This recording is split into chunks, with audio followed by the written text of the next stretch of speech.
Salam sejahtera di dalam kasih Tuhan Yesus Kristus. Saat ini Yogyakarta, 18 Agustus 2024. Fellowship Yogyakarta, saya akan menyampaikan tema mengapa penunggang kuda kelabu bernama Maut, yang ditulis di dalam kitab Wahyu pasal 6 ayat 7 sampai ke 8. Saudara, nama Maut yang disandang oleh penunggang kuda kelabu ini seringkali kemudian menjadi orang itu salah di dalam mengartikan bahwa penunggang-penunggang kuda itu, baik penunggang kuda putih, kuda merah, kuda hitam, kuda kelabu, semuanya adalah hamba Tuhan.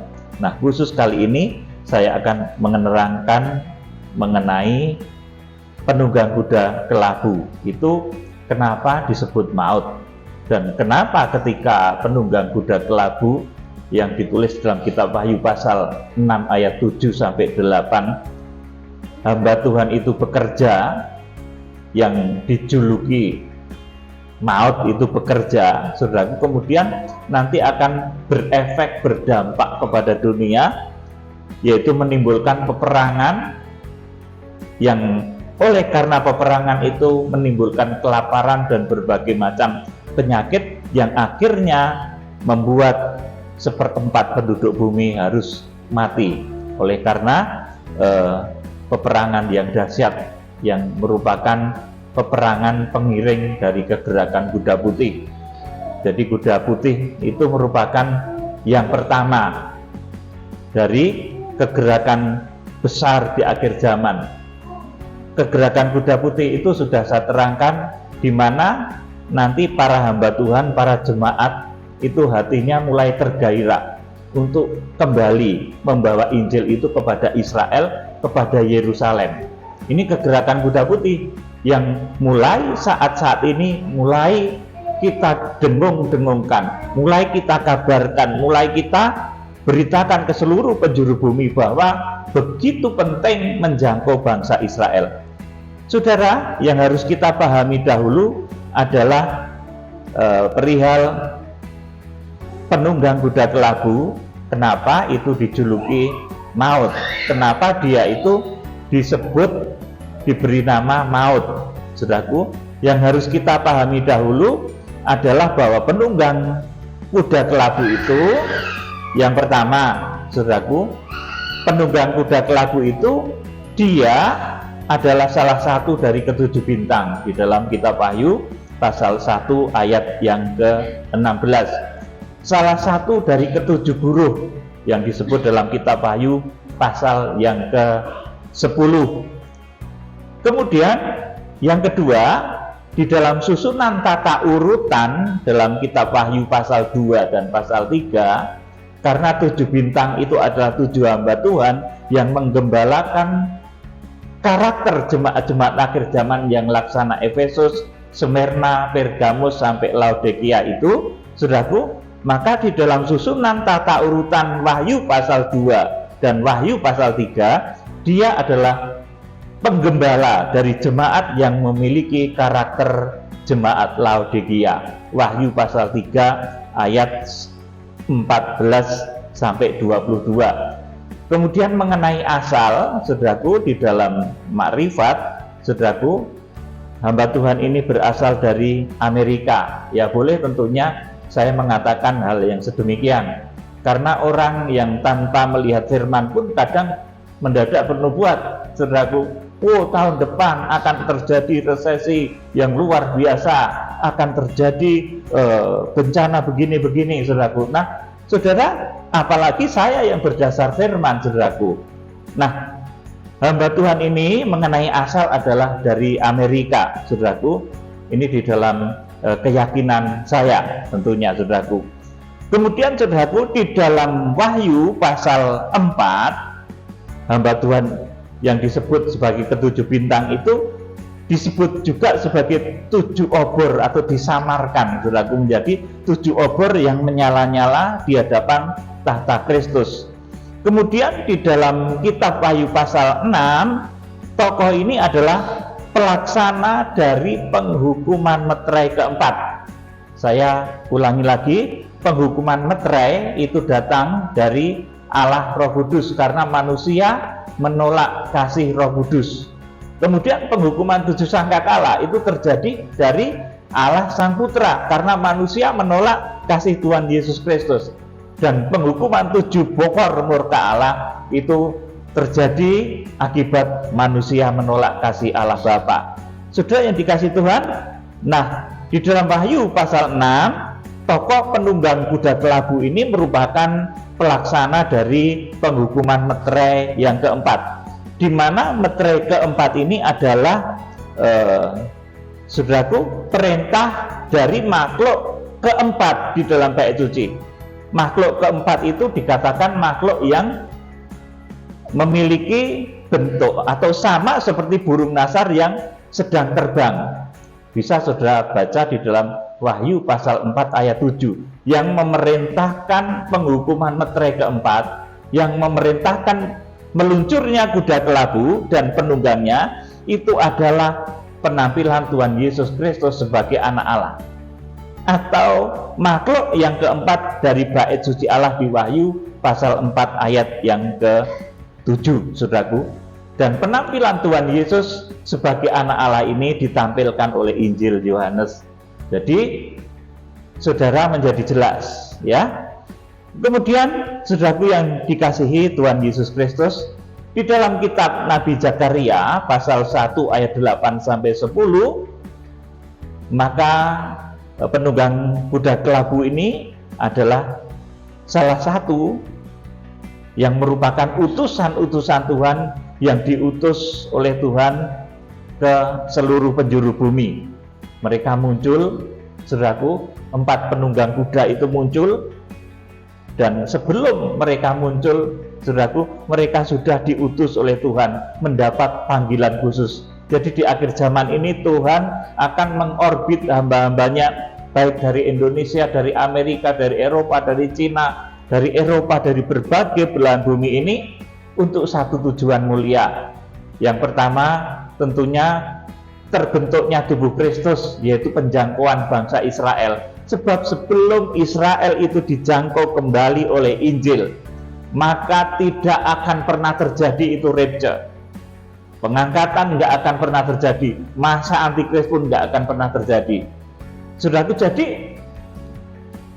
penjangkauan terhadap Israel yang di dalamnya mengandung kegerakan-kegerakan besar, kegerakan kuda putih, kuda merah, kuda hitam, kuda kelabu, itu sesuatu yang sangat penting. Karena menjangkau Israel itu sesuatu yang penting dan harus terjadi. Tanpa Israel kita tidak akan bisa rapture. Saudara yang dikasihi Tuhan Yesus Kristus, kemudian penunggang kuda kelabu itu dalam Zakaria pasal 6 ayat 1 sampai 5, dia adalah salah satu tokoh yang di dalam pengutusannya ia menghadap Tuhan seluruh penjuru bumi sebelum ia diutus.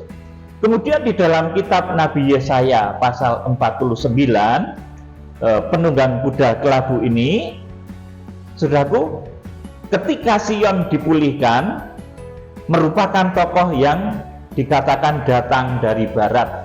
Bisa saudara baca di dalam Yesaya 49 ayat 12, saudaraku.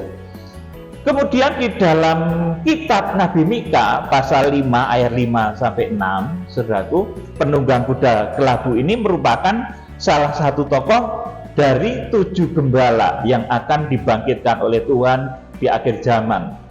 Hamba Tuhan yang akan diorbit oleh Tuhan di akhir zaman. Jadi setiap hamba Tuhan itu memiliki garis kerja, memiliki garis edar masing-masing. Saudaraku, di mana yang satu hamba Tuhan itu tidak akan menempati orbitnya hamba Tuhan lain. Artinya saling menghormati. Sangkakala yang pertama, saudaraku, itu biar nanti bintang yang pertama yang meniupnya, saudaraku. Sangkakala kedua, ketiga, keempat, begitu seterusnya. Jadi mereka adalah hamba Tuhan yang saling menghormati dan memiliki satu visi yang sama. Dan di akhir zaman hamba-hamba Tuhan ini harus memiliki satu visi yang utuh, yaitu menjangkau bangsa Israel. Karena ini proyek besarnya Tuhan di akhir zaman, pembangunan bait Allah rohani. Saudara, sekarang kita akan pelajari ayat-ayat yang saya sebut di atas dengan cepat. Wahyu pasal 1 ayat 16 dan ayat 20. Dibaca Wahyu 1, 16 dan 20. Dan di tangan kanannya ia memegang 7 bintang, dan dari mulutnya keluar sebilah pedang tajam bermata 2, dan wajahnya bersinar-sinar bagaikan matahari yang terik. Ya, 20.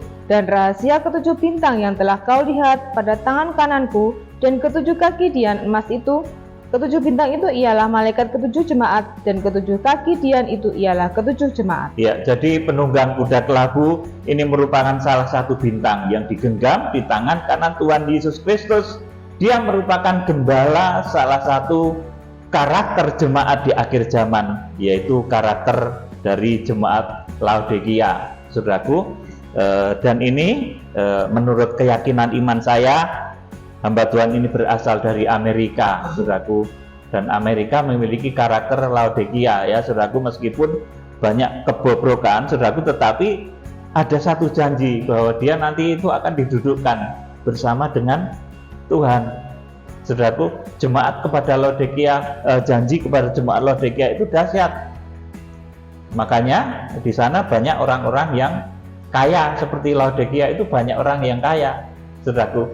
Tetapi dosanya sangat fatal. Tetapi kalau dia bertobat, maka akan diberikan sesuatu yang luar biasa. Kita akan membaca Wahyu pasal 3 ayat 14 sampai 21. Ini tentang jemaat Laodikia yang digembalakan oleh si penunggang kuda kelabu. Itu jemaat yang kaya tetapi merasa diri sombong, saudaraku, sombong karena kaya sehingga seolah-olah tidak butuh Tuhan, saudaraku. Kita baca saja ayat 14 dan ayat 21.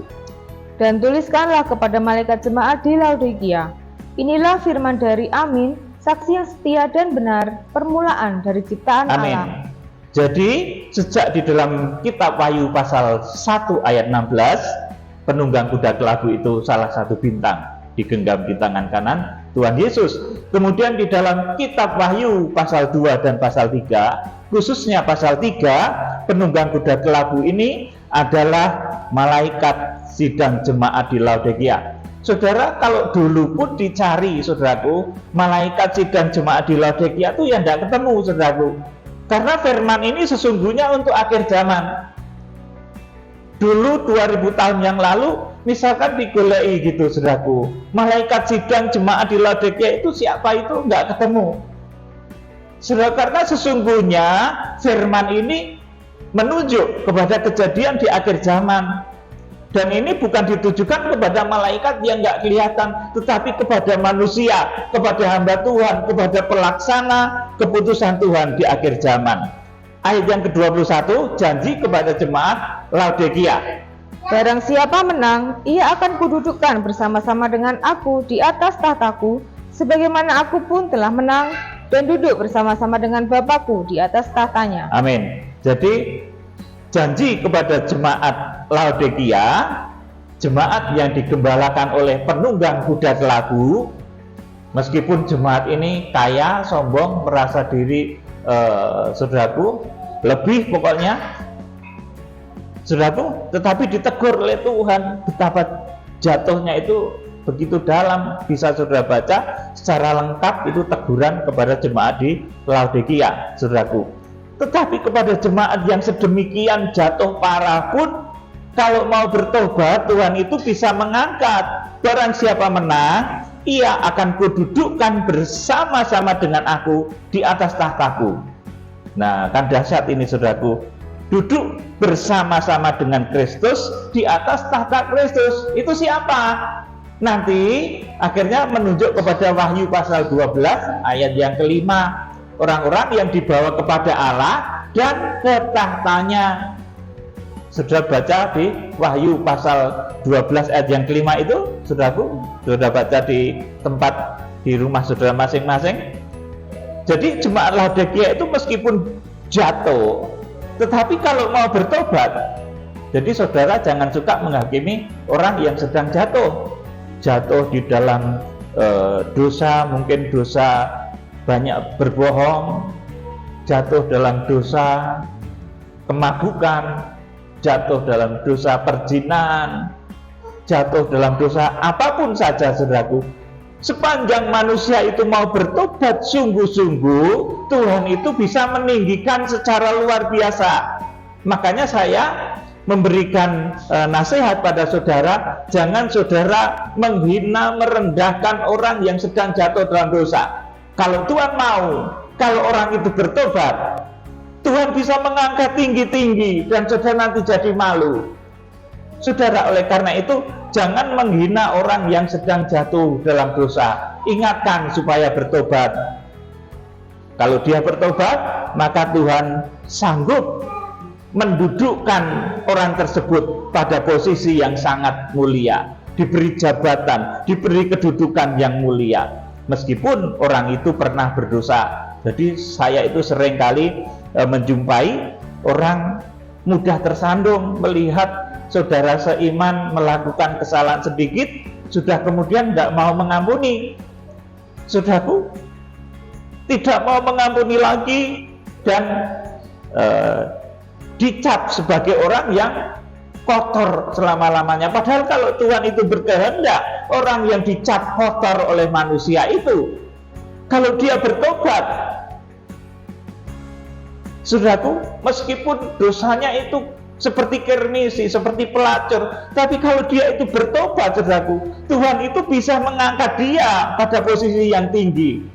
Makanya saya sarankan, saya menasihati saudara, jangan saudara menghina, merendahkan orang yang sedang jatuh dalam dosa. Berbelas kasihanlah kepada orang-orang yang berdosa, sebab Tuhan itu bisa mengampuni, menyucikan, menguduskan orang yang dosanya itu begitu parah, menjadi orang yang didudukkan dalam posisi yang tinggi, seperti posisi jemaat Laodikia ini. Saudara, kita kemudian akan membaca di dalam Wahyu pasal 6 ayat 7 dan 8. Ini kiprah dari penunggang kuda kelabu, dari salah satu bintang yang digenggam di tangan kanan Tuhan Yesus, dari malaikat sidang jemaat di Laodikia.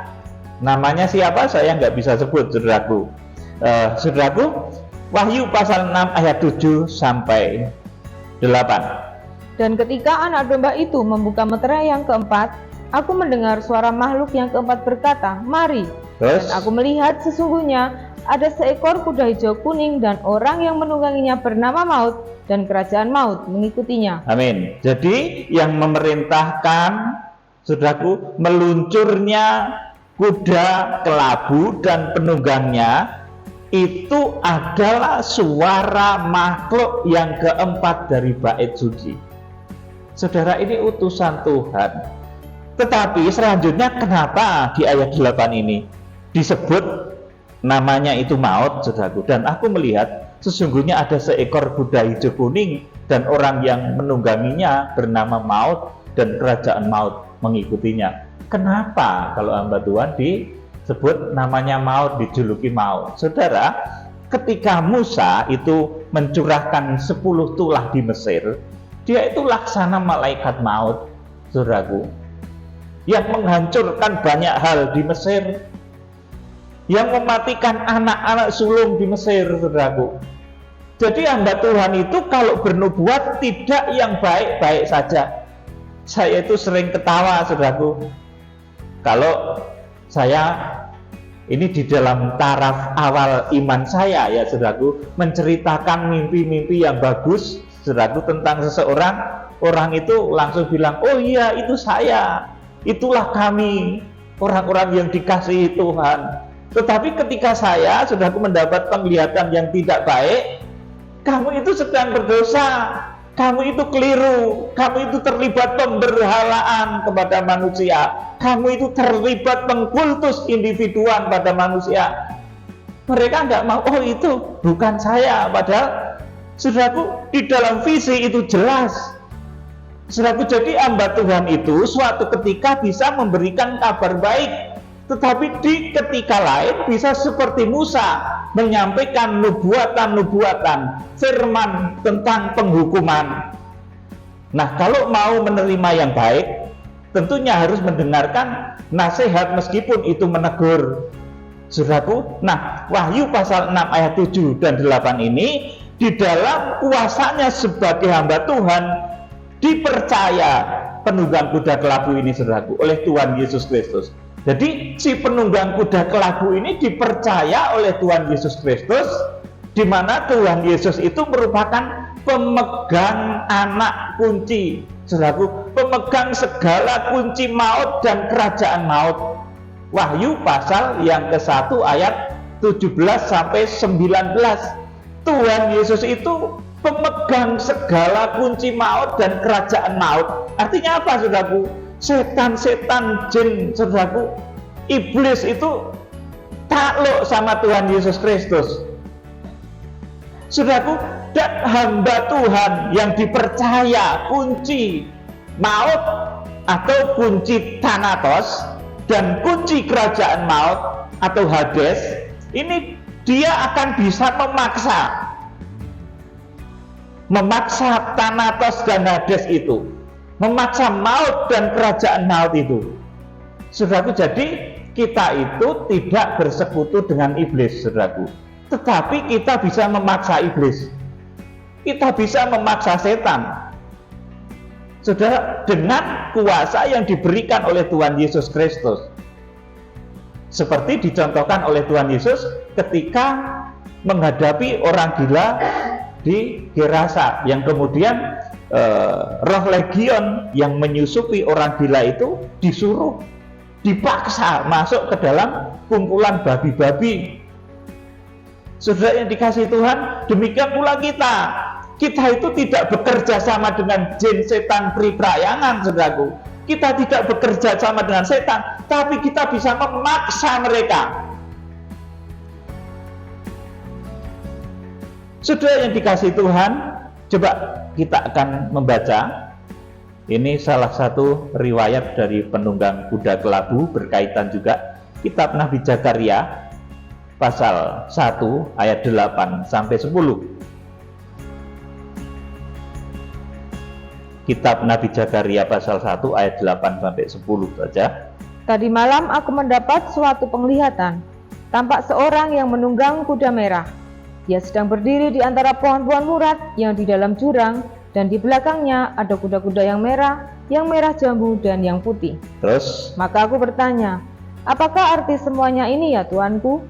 Lalu malaikat yang berbicara dengan aku itu menjawab, terus? Aku ini akan memperlihatkan kepadamu apa arti semuanya ini. Orang yang berdiri di antara pohon-pohon murad itu mulai berbicara, katanya, inilah mereka semua yang diutus Tuhan untuk menjelajahi bumi. Amin. Saudaraku, di sini diterangkan bahwa keempat kuda dan penunggangnya itu mereka dikatakan sebagai inilah mereka semua yang diutus Tuhan untuk menjelajah bumi. Kuda putih, merah, hitam, dan kelabu.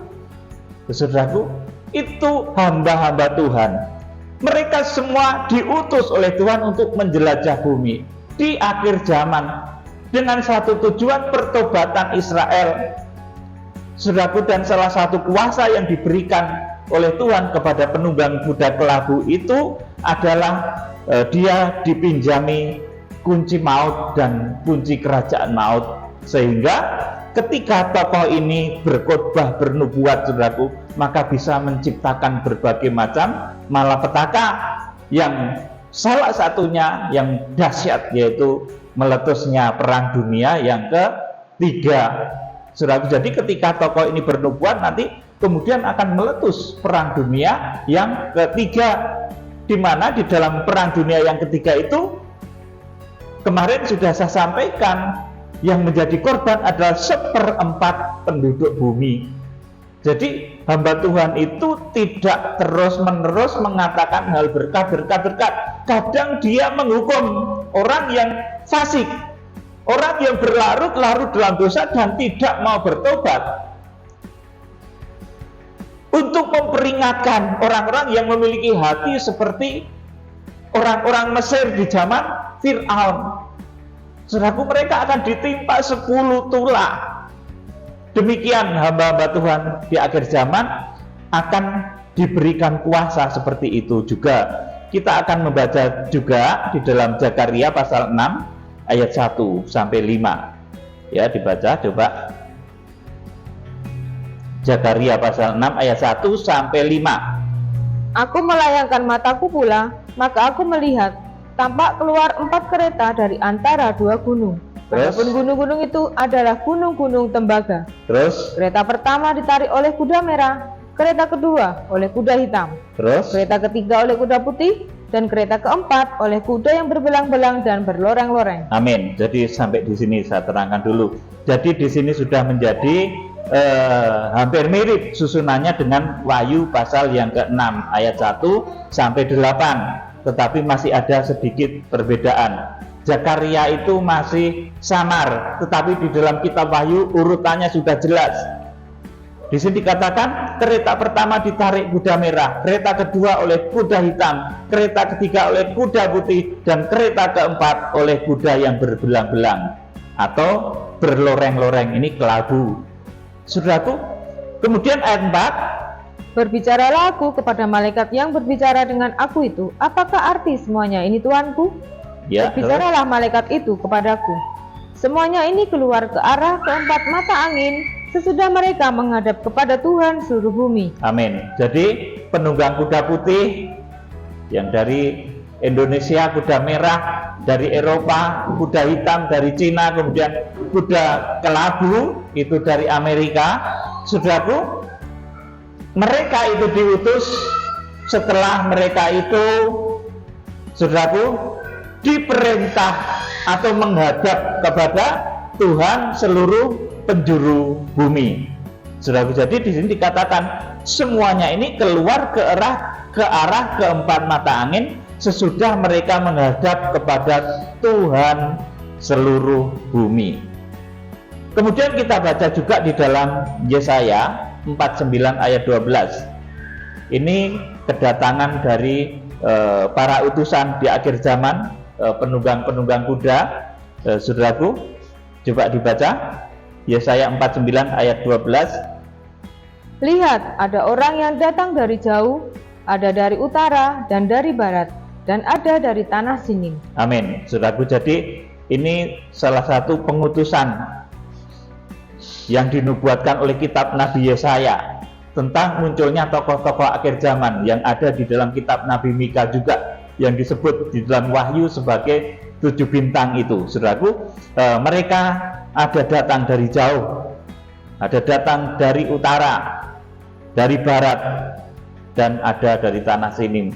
Ya, Sinim itu Cina ya saudaraku, yang disebut secara spesifik adalah Sinim. Tetapi di antara ini, di dalam ayat ini sudah menjadi jelas juga saudaraku. Kita baca Mika pasal 5 ayat 4 sampai 5. Kitab Nabi Mika pasal 5 ayat 4 sampai 5. Maka ia akan bertindak dan akan mengembalakan mereka dalam kekuatan Tuhan. Dalam kemegahan nama Tuhan Allahnya, mereka akan tinggal tetap, sebab sekarang ia menjadi besar sampai ke ujung bumi, dan dia menjadi damai sejahtera. Terus? Apabila Asyur masuk ke negeri kita, dan apabila ia menginjak tanah kita, maka kita akan membangkitkan melawan dia 7 gembala, bahkan 8 pemimpin manusia. Terus? Mereka itu akan mencukur negeri Asyur dengan pedang dan negeri Nimrod dengan pedang terhunus. Mereka akan melepaskan kita dari Asyur apabila ia ini masuk ke negeri kita dan menginjak daerah kita. Amin. Jadi ini bangkitnya 7 gembala dan 8 pemimpin manusia di akhir zaman. Bangkitnya tokoh-tokoh akhir zaman yang memiliki visi untuk mengembalikan Injil kepada Israel, untuk menginjili Israel. Itu sudah dinubuatkan sejak lama. Saudaraku, memang ayat ini berlaku pada saat itu juga ya saudaraku, tetapi ini pada hakikatnya juga menunjuk kepada kejadian di akhir zaman. Kemudian kembali kepada penunggang kuda kelabu. Mengapa penunggang kuda kelabu ini hamba Tuhan tetapi diberi nama maut atau thanatos. Saudaraku, sebab dalam pengutusan oleh Tuhan yang tampil dengan atribut sebagai imam besar agung, Wahyu pasal 1 ayat 9 sampai 20, dia adalah hamba atau utusan yang diserai kuasa atau kekuatan untuk memerintah alam maut dengan kunci thanatos yang sudah dipegang oleh Tuhan Yesus. Bisa sudah baca di dalam Wahyu 1 ayat 17 dan 18. Makanya dulu Raja Salomo itu digambarkan merupakan raja yang sakti, bisa memerintah baik hewan, segala makhluk bisa diperintah oleh dia, termasuk juga digambarkan konon jin-jin apa itu taat pada Salomo, saudaraku. Bukan Salomo itu kerjasama dengan mereka, saudaraku, tetapi bisa memaksa. Tuhan Yesus juga begitu, saudaraku. Tuhan berkuasa, Tuhan bisa memaksa kuasa kegelapan itu untuk berpindah dari orang gila di Gerasa kemudian masuk di dalam babi-babi. Kita pun bisa memaksa kuasa kegelapan yang mencekik ekonomi saudara supaya kuasa kegelapan itu lepas dan saudara menjadi diberkati. Saudara bisa memaksa setan iblis yang menciptakan sakit penyakit dalam tubuhmu supaya iblis itu pergi dan tubuhmu menjadi sehat. Saudara bisa memaksa iblis yang membuat usaha atau bisnismu itu kembang kempis, bahkan bangkrut, supaya itu dilepaskan dan saudara diberikan berkat-berkat dan kemenangan. Kita itu diberi kuasa untuk memaksa iblis, saudaraku. Maka saudara kemudian sering di dalam acara-acara rohani ya, untuk doa kelepasan sering ditengking dan lain sebagainya. Ya, saudaraku, dalam nama Tuhan Yesus Kristus, roh jahat keluar. Dalam nama Tuhan Yesus Kristus, roh jahat keluar dari orang ini, sembuh orang ini. Akhirnya terjadi mujizat dan berbagai macam kesembuhan. Saudara yang dikasihi Tuhan, jadi di dalam pengutusan hamba Tuhan si penunggang kuda kelabu, Tuhan Yesus yang tampil sebagai imam besar agung di Wahyu pasal 19, Wahyu pasal 1 ayat 17 sampai 18, maka penunggang kuda kelabu itu dia adalah hamba atau utusan yang diserai kuasa atau kekuatan untuk memerintah alam maut. Dia dipinjami kunci thanatos yang dipegang oleh Tuhan Yesus. Makanya dia dijuluki maut, saudaraku, karena nanti sepak terjangnya ketika dia bernubuat 1/4 penduduk bumi mati di dalam perang dunia yang ketiga, saudaraku. Wahyu pasal 6 ayat 7 dan 8 itu.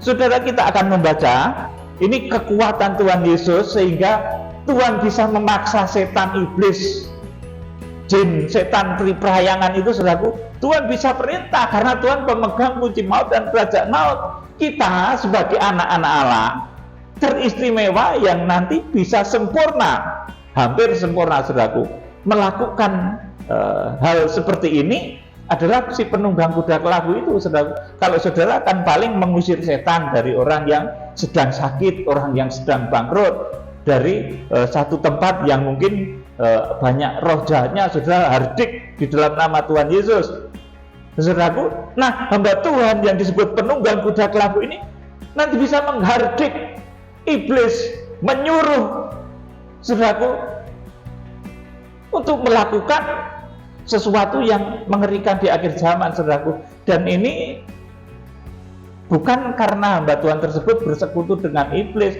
tetapi karena dia punya kekuatan yang diberikan oleh Tuhan Yesus. Dia memiliki kunci thanatos yang dipinjamkan oleh Tuhan Yesus Kristus. Kita baca Wahyu pasal 1 ayat 17 dan 18. Wahyu 1 ayat 17 dan 18. Ketika aku melihat dia, tersungkurlah aku di depan kakinya sama seperti orang mati. Tetapi ia meletakkan tangan kanannya di atasku lalu berkata, "Jangan takut, Aku adalah yang awal dan yang akhir, 18. dan yang hidup. Aku telah mati, namun lihatlah, aku hidup sampai selama-lamanya, dan aku memegang segala kunci maut dan kerajaan maut. Iya, Tuhan Yesus itu pemegang kunci maut dan kerajaan maut. Kalau tangan kanannya itu memegang ketujuh bintang, tangan kirinya ini memegang kunci maut dan kerajaan maut. Makanya ada satu ayat, di tangan kanannya panjang umur, di tangan kirinya kekayaan, kemuliaan, kehormatan. Saudaraku, karena memang kekayaan di dunia itu, saudaraku, sudah seperti dikatakan ketika Tuhan Yesus dicobai oleh iblis, kekayaan di dunia itu diserahkan kepada iblis, saudaraku. Tetapi iblis itu bisa dipaksa oleh Tuhan Yesus. Sekarang, saudaraku, Tuhan Yesus yang sudah mati dan bangkit itu bisa memaksa iblis, saudaraku, karena Tuhan Yesus memiliki kunci maut dan kunci kerajaan maut. Saudaraku yang dikasihi Tuhan, jadi begitu dahsyat Tuhan Yesus itu. Saudara juga memiliki kedahsyatan ini. Kalau saudara yakin sebagai anak Allah, apalagi saudara mempelai Kristus, saudara akan bisa memaksa iblis. Iblis yang membelenggumu di dalam kemiskinan, iblis yang membelenggumu di dalam sakit penyakit, iblis yang membelenggumu di dalam suasana yang ketakutan, mencekam, tidak menentu, itu bisa saudara usir, bisa saudara paksa untuk pergi, saudaraku. Jadi saudaraku, kemudian apa? Boleh, saudaraku, memerintah setan dan alam maut dan kerajaan maut itu, saudaraku. Nah, saudaraku, saya akan memberitahu. Kalau kemudian ada orang yang bertanya, terus apa boleh memerintah setan dan alam maut dan kerajaan maut? Saudaraku, di dalam otoritas mutlak sebagai Raja langit dan bumi, maka Tuhan itu bisa dan berhak. Tuhan itu bisa dan berhak memerintah alam maut dan kerajaan maut, saudaraku, karena dia raja yang berkuasa atas kunci maut dan kunci kerajaan maut. Jadi di dalam otoritas mutlak sebagai Raja langit dan bumi, maka Tuhan bisa dan berhak. Demikian pula hamba Tuhan yang ditetapkan untuk itu juga bisa dan berhak. Saudara yang dikasihi Tuhan, otoritas mutlak itu otoritas tak bersyarat, otoritas raja. Beda dengan orang yang yang bekerja sama dengan kuasa kegelapan, meminta kuasa kegelapan melakukan hal-hal tertentu, misalnya pasugihan, ilmu-ilmu gelap, ilmu-ilmu pelet, gendam, dan lain sebagainya. Ya, mereka bisa bukan memerintah, kalau mereka bukan memaksa, tapi mereka memohon kepada jin, setan itu untuk melakukan sesuatu yang negatif. Tapi kalau kita ini memiliki kuasa untuk memaksa, kita memiliki kuasa untuk memerintah. Nah, kalau orang-orang yang bekerja sama, yang bersekutu dengan setan, mereka itu sudah bisa kaya, mereka bisa nampak cantik karena ilmu pelet, karena ilmu gendam dan lain sebagainya. Saudaraku, karena mereka minta tolong. Kalau kita nggak minta tolong, saudaraku, kita bisa menghardik, memaksa iblis untuk melepaskan orang itu dari jerat kemiskinan, untuk melepaskan orang itu dari jerat sakit penyakit. Sudah, jadi ini beda ya, saudaraku, beda dengan orang yang kerjasama dengan kuasa kegelapan, kemudian minta pada kuasa kegelapan untuk melakukan hal-hal tertentu, pesugihan, pelet, gendam, dan lain sebagainya. Orang yang mengamalkan ilmu-ilmu gelap itu tidak memerintah, tetapi mereka bekerja sama dengan timbal balik, mendapat sesuatu. Manusia dapat kekayaan, manusia kelihatan cantik, kemudian iblis, saudaraku, mendapat keuntungan karena dia mengikat janji untuk orang yang diberi itu akan menjadi pengikutnya iblis. Saudaraku yang dikasihi Tuhan Yesus Kristus, otoritas raja tak bersyarat, Kekuatan raja yang tak bersyarat bisa memerintah setan iblis ini dicontohkan dalam Markus pasal 5 ayat 1 sampai 13. Kita akan membaca Injil Markus pasal 5 ayat 1 sampai 13. Yuk dibaca. Lalu sampailah mereka di seberang danau di daerah orang Gerasa. Ya, terus. Baru saja Yesus turun dari perahu, datanglah seorang yang kerasukan roh jahat dari pekuburan menemui dia. Terus. Orang itu diam di sana dan tidak ada seorang pun lagi yang sanggup mengikatnya, sekalipun dengan rantai, karena sudah sering ia dibelenggu dan dirantai, tetapi rantainya diputuskannya dan dibelenggunya dimusnahkannya, sehingga tidak ada seorang pun yang cukup kuat untuk menjinakkannya. Siang malam ia berkeliaran di pekuburan dan di bukit-bukit sambil berteriak-teriak dan memukuli dirinya dengan batu. Ketika ia melihat Yesus dari jauh, berlarilah ia mendapatkannya lalu menyembahnya. Terus? Dan dengan keras ia berteriak, "Apa urusanmu dengan aku, hai Yesus, Anak Allah yang Maha Tinggi? Demi Allah, jangan siksa aku." Amin. Ini Tuhan Yesus, Raja Surga, Raja langit bumi yang memiliki otoritas kuasa, bisa dan berhak menyuruh baik malaikat maupun setan, bahkan saudaraku. Terus, karena sebelumnya Yesus mengatakan kepadanya, "Hai engkau roh jahat, keluarlah dari orang ini." Ya, jadi ini perintah.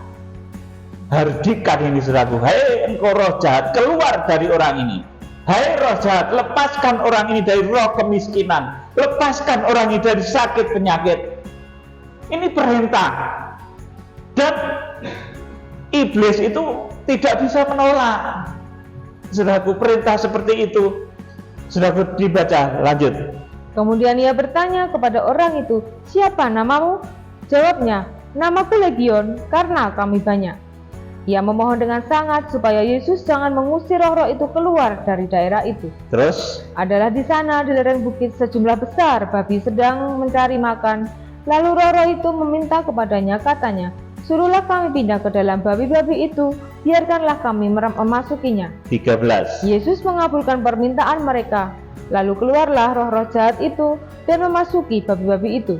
Kawanan babi yang kira-kira 2000 jumlahnya itu terjun dari tepi jurang ke dalam danau dan mati lemas di dalamnya. Amin, saudaraku. Jadi satu orang yang diselamatkan, ini pelajaran yang sudah lama kita dengar ya. Satu orang yang diselamatkan itu nilainya sangat mahal. Di sini babi-babi yang kira-kira jumlahnya 2000 itu terjun ke jurang. Ya, babi satu ekor itu sekarang berapa ya? Mahal saudaraku. Kalau babi panggang saja satu porsi 50.000 saudaraku. Maka kalau satu babi sudah berapa saudaraku? Nah, nilai dari orang yang diselamatkan dari dosa, saudaraku, itu sangat mahal harganya, miliaran saudaraku. Oleh karena itu, kalau kita bisa membuat seseorang itu bertobat dari dosa-dosanya, menyelamatkan seseorang, menerima Tuhan Yesus Kristus, maka orang itu seperti memiliki harta yang mulia, yang tiada taranya. Saudara yang dikasihi Tuhan, jadi saya kembali kepada penunggang kuda kelabu. Ketika meterai keempat itu dibuka, maka guruh yang keempat, yang julukannya Thanatos. Thanatos itu maut tadi saudaraku, memiliki kuasa yang diberikan oleh Tuhan Yesus, pemegang kunci Thanatos dan Hades, untuk menimbulkan sebuah hukuman kepada dunia. Jadi saudaraku, ini bisa memerintahkan, memiliki kuasa yang diberikan oleh Tuhan Yesus Kristus, pemegang kunci Thanatos dan Hades, untuk menimbulkan malapetaka di akhir zaman yang berupa perang sampar yang memakan korban 1/4 penduduk bumi. Wahyu pasal yang ke-6 ayat 7 dan 8. Hamba Tuhan ini dari Amerika saudaraku. Nanti yang tahu detail tentang hal ini adalah hamba Tuhan yang bersangkutan. Saya berharap hamba Tuhan ini mulai terkoneksi secara spiritual dengan kegerakan kita.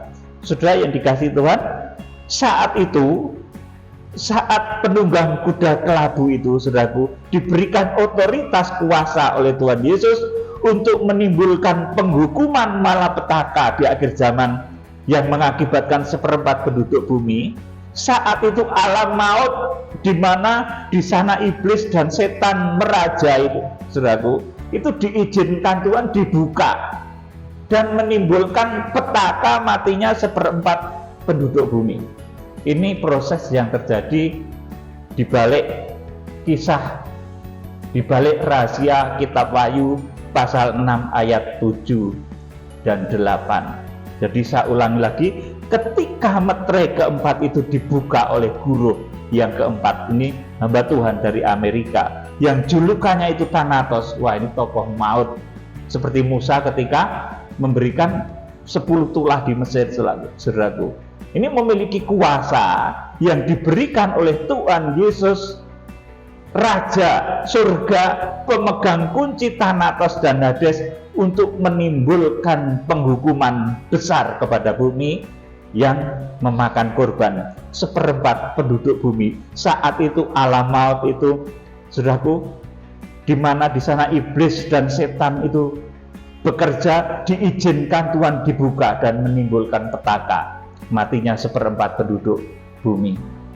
Saudaraku yang dikasihi Tuhan, kalau dahulu Tuhan Yesus memaksa roh jahat yang ada, yang membuat orang Gerasa itu sakit gila, ya saudaraku, dirasuk roh jahat, ya saudaraku, itu disuruh pindah dan korbannya 2000 ekor babi. Maka di akhir zaman, saudaraku, orang-orang yang memiliki tabiat babi, ya maaf ya saudaraku, babi itu kalau dimandikan masuk lagi ke comberan. Orang yang nggak mau bertobat dari dosa, sudah dosa diingatkan, saudaraku, balik lagi ke kubangan dosa lagi, itu tabiat babi. Nanti akan menjadi korban dari perang dunia yang ketiga yang akan memakan korban seperempat penduduk bumi, di mana yang menjadi pelaksana dan pelaku dari penghukuman ini adalah tokoh atau salah satu tokoh yang dipilih oleh Tuhan. Kiranya Tuhan Yesus Kristus memberkati.